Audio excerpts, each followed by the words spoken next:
Boa noite, a paz do Senhor a todos os amados irmãos, todos os ouvintes do Culto em Casa. Estaremos iniciando o nosso culto nesta noite, orando, e nesta noite trazendo a palavra introdutória, estará conosco o diácono Juscelino, e logo após o louvor, ministrando a palavra final, o pastor Paulo de Tarso. Estaremos orando agora. Senhor, nosso Deus, nosso Pai, muito obrigada, Senhor, por mais uma noite na Tua presença, Pai. Pai, nesta noite, Senhor, pedimos, Senhor, a Tua bênção, Senhor, vem estar usando os Teus servos que estarão ministrando a palavra do Senhor. Ó Deus, que possa vir de encontro às necessidades. Ó Deus, que só possa estar abrindo o entendimento do Teu povo, falando a cada coração, Pai, em nome de Jesus. Que nesta noite haja cura, salvação, libertação. Visita, Senhor, os lares, os leitos, ser com cada ouvinte, Senhor. Obrigada, Senhor, por mais esta oportunidade, Pai, de estarmos aqui cultuando ao Senhor. Recebe, Senhor, o nosso louvor, a nossa adoração e fica conosco, Pai, em nome de Jesus. Amém.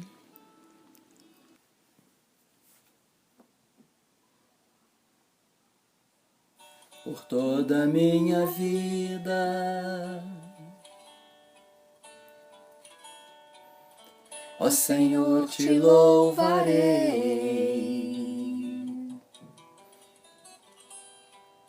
Pois meu fôlego é tua vida, e nunca me cansarei.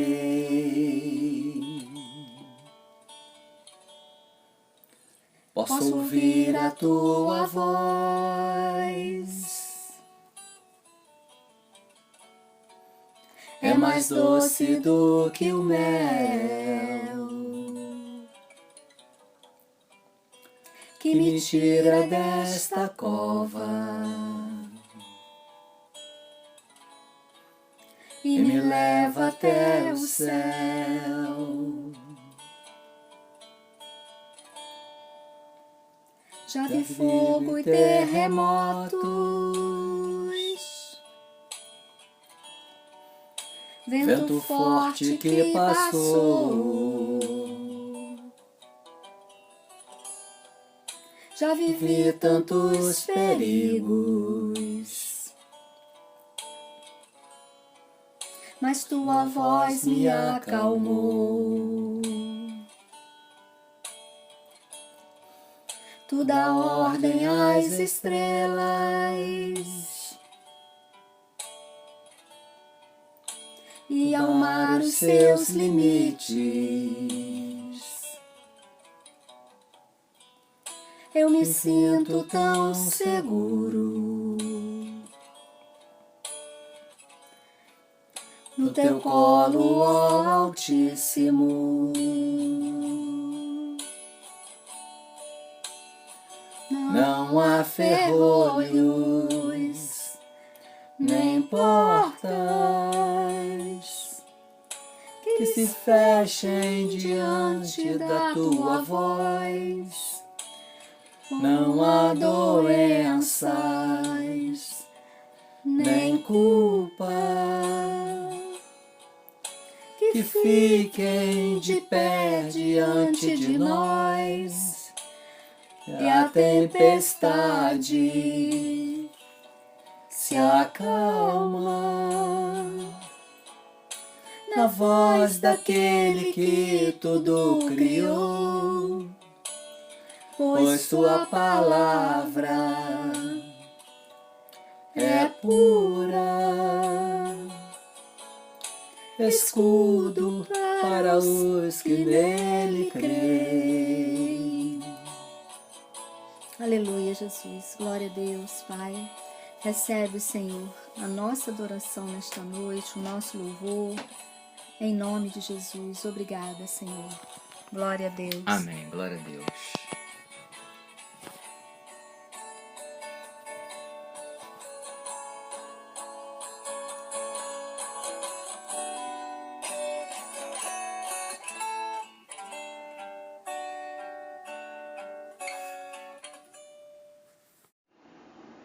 Boa noite, amada Igreja Aliança do Lar.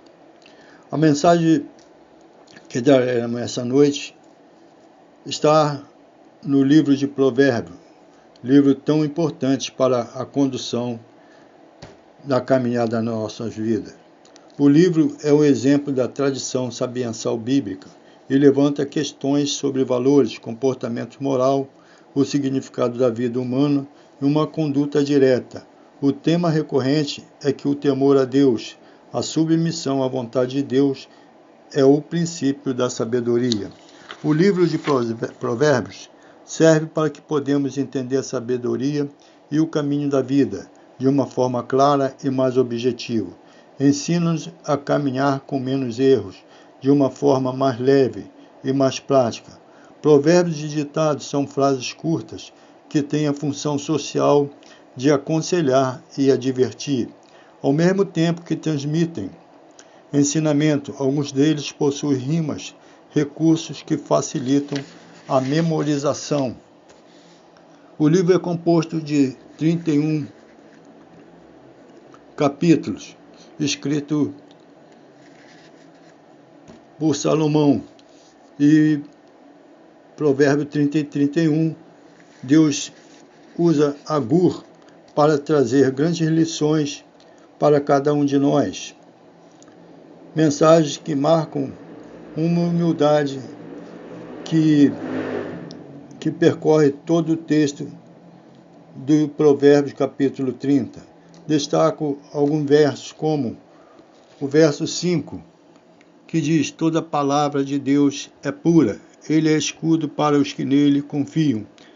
E também o Salmo 91, aquele que habita no esconderijo do Altíssimo e descansa à sombra do Onipotente, ele te cobrirá com as suas penas e debaixo das suas asas estarás seguro.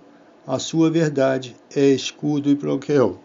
Percebe-se que Agur tem uma finalidade, o foco de dizer que o nosso Deus é o nosso escudo em todas as situações.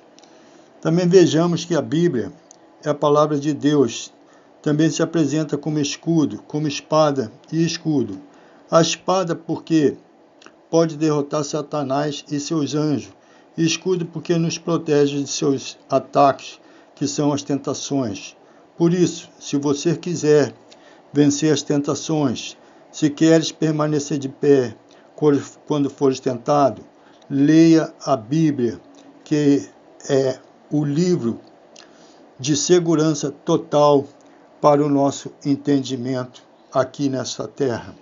Lembre-se, a tentação não é pecado, mas cair em tentação sim. Por isso, Jesus nos diz na oração do Pai Nosso: não nos deixe cair em tentação, mas livrar-nos do mal.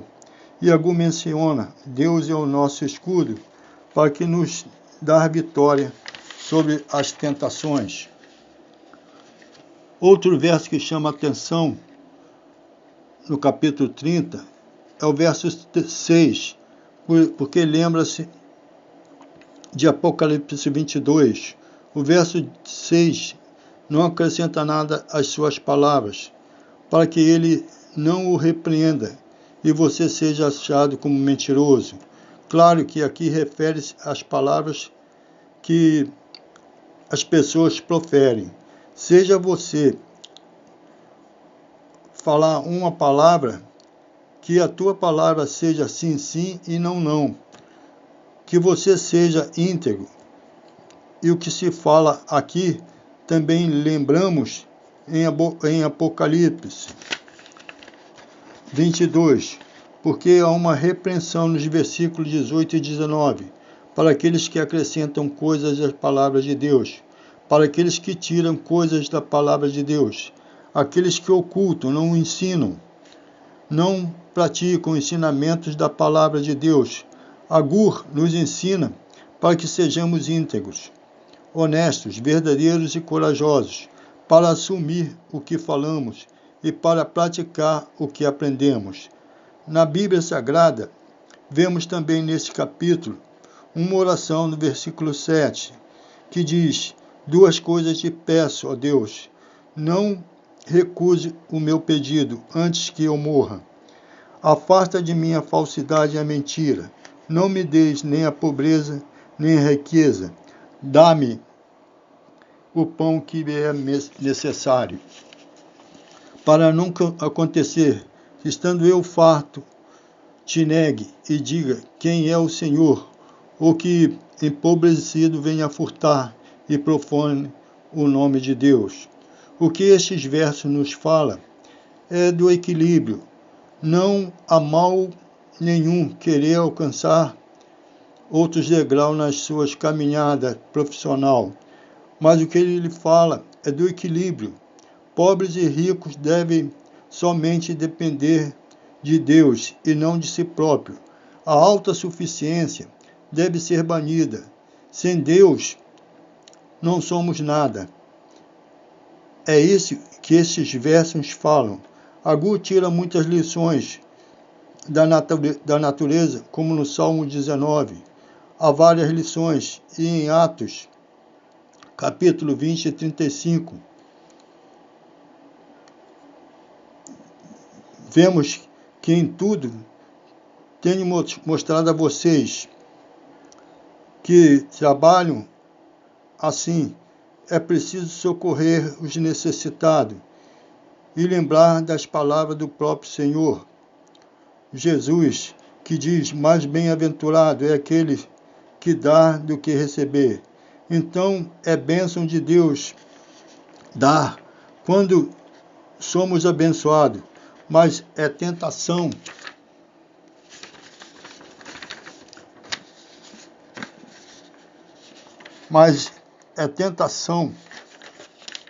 de Satanás, o egoísmo.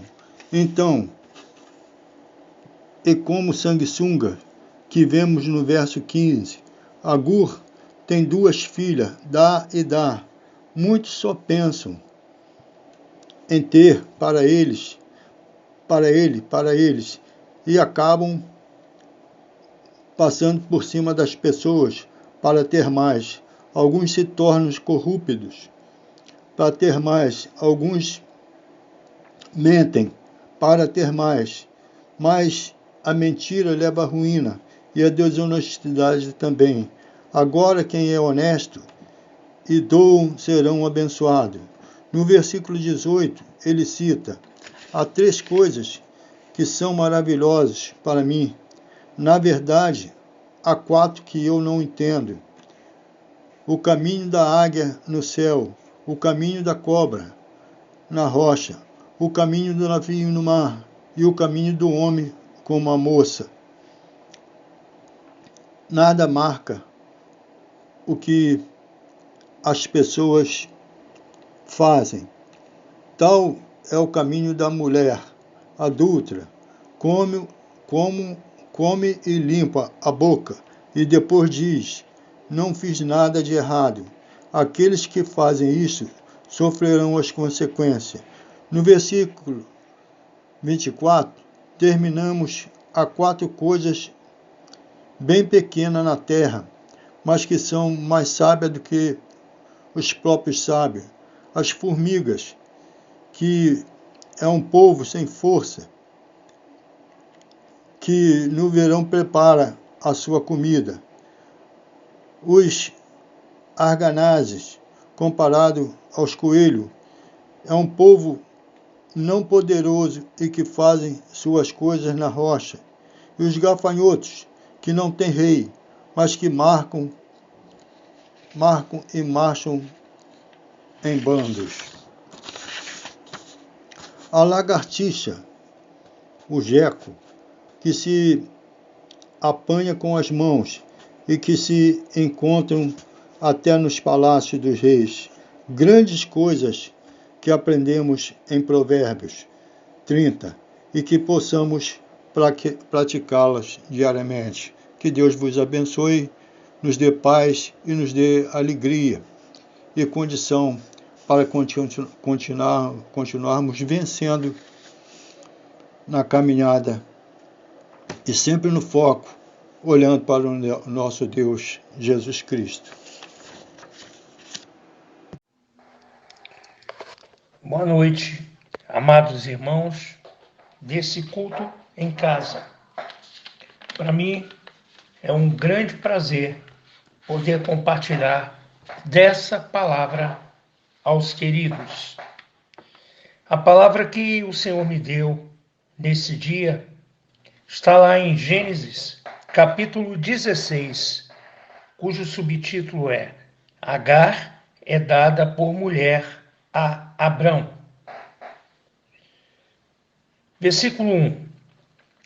Ora, Sarai, mulher de Abrão, não lhe gerava filhos, e ele tinha uma serva egípcia, cujo nome era Agar. O apóstolo Paulo compara dois nomes que representam duas alegorias. E o que é uma alegoria? Modo de expressão ou interpretação que consiste em representar pensamentos, ideias, qualidades sob forma figurada. No caso dos nomes Sarai, Agar, são duas alegorias, assim como foram os nomes de Moisés e Cristo.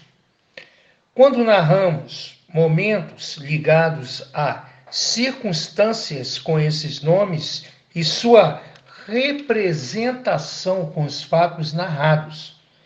No caso específico, Sarai, que é a matriarca da geração abençoada que viria de Abraão, conforme o que Deus prometera a ele, um pouco antes, quando chamou-lhe para ir para fora de sua tenda. Já Agar seria a matriarca dos filhos da servidão, que adviria dela ao povo judeu, conforme o anjo lhe dissera acerca do povo que sairia da sua descendência, que está lá mais adiante, no versículo 10 ao 12, que fala sobre a descendência de Abrão.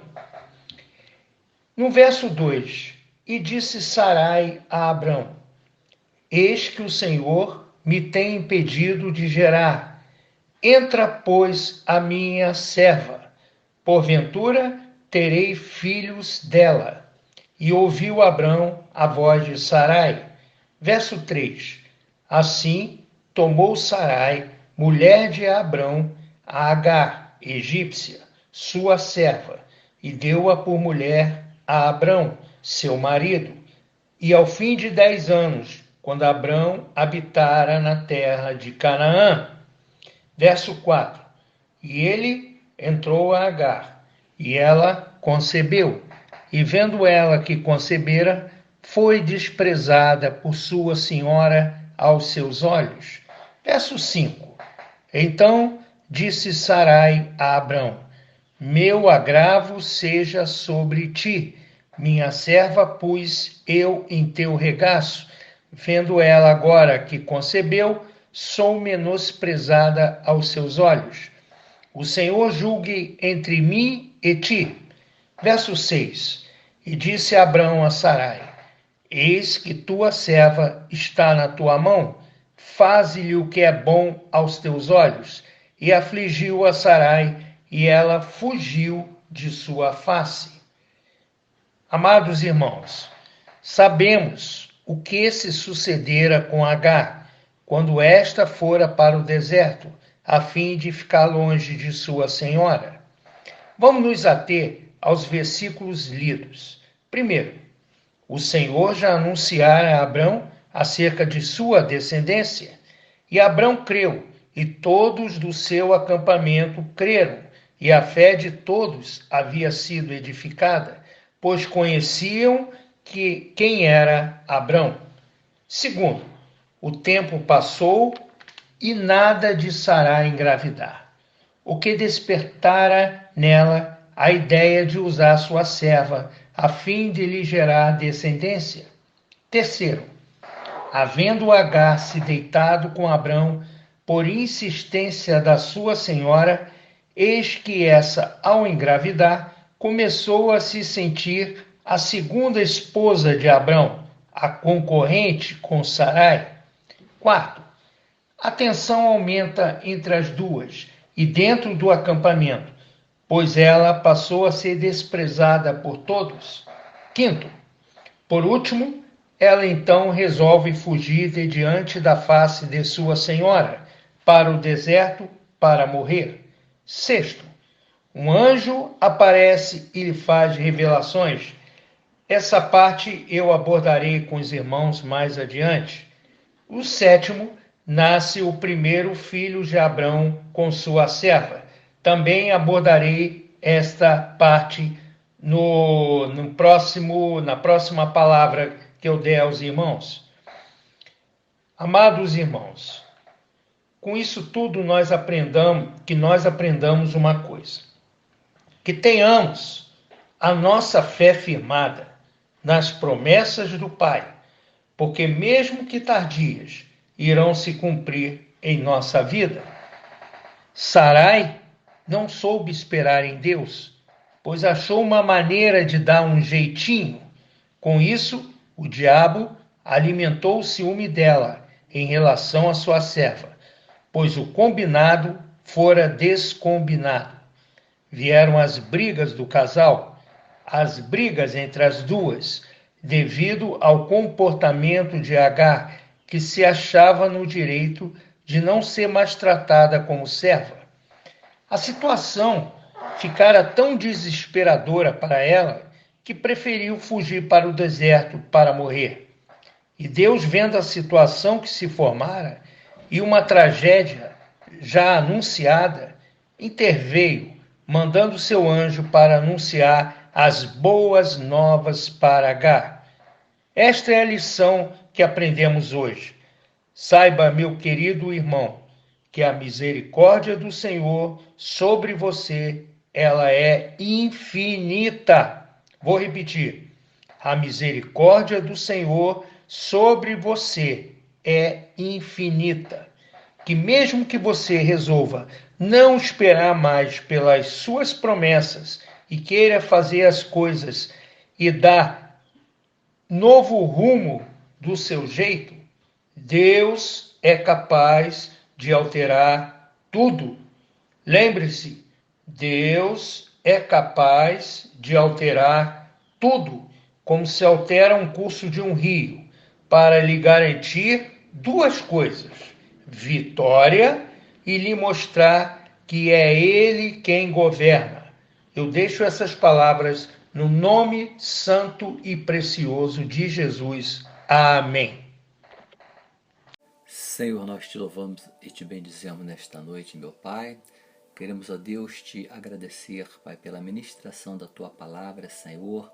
Ó Deus, os teus filhos, Jesus, o pastor Amém. Paulo, Senhor, o nosso diácono Jocelino, que, ó Deus, ministrar a tua palavra, Senhor. Muito Amém, obrigado, Jesus, Obrigada, querido, Jesus, que você esteja pelos teus servos, abençoando Pai. os teus filhos, Senhor, os familiares Senhor, dos teus ungindo, filhos, dando Senhor, sabedoria, Pai. renovando as forças dos teus servos, Senhor. Amém, E cada Jesus. servo, cada serva nesta noite, Amém, Pai, Jesus. ó Deus, que estará ao alcance da voz do teu Espírito, Amém, para que sejam, ó Jesus. Deus, abençoados, ó Senhor, em nome Deus, de Jesus, sejam, Deus, Pai. curados, restaurados Senhor, que o Espírito pelo poder Santo do possa teu nome falar santo e poderoso, melhor a Jesus. cada Visita cada coração, lar, Pai, em visita, nome de meu Jesus. Pai, os lares dos meus irmãos, dos Aleluia, nossos Jesus. amados, Sim, Jesus. com o teu poder, com a tua unção, com o teu Pai, renovo, saúde, Senhor, Jesus. e que, Pai, Alegria do ó Deus, o Senhor. novo do Senhor, de Deus, Amém, esteja sobre a vida Jesus. dos amados, em cada vida, Pai, que estarão ouvindo a tua voz, a voz do teu Espírito, Amém, no poder Jesus. que é no nome de Jesus nós te oramos e te agradecemos, ó Pai, e que este amor, Jesus, tão grande, esta graça maravilhosa e a consolação do teu Espírito Santo esteja com todos nós, não só hoje, mas como para todo sempre. Amém, amém e amém, Jesus. Amém, Glória Jesus. a Deus. Aleluia, Jesus. Glória a Deus.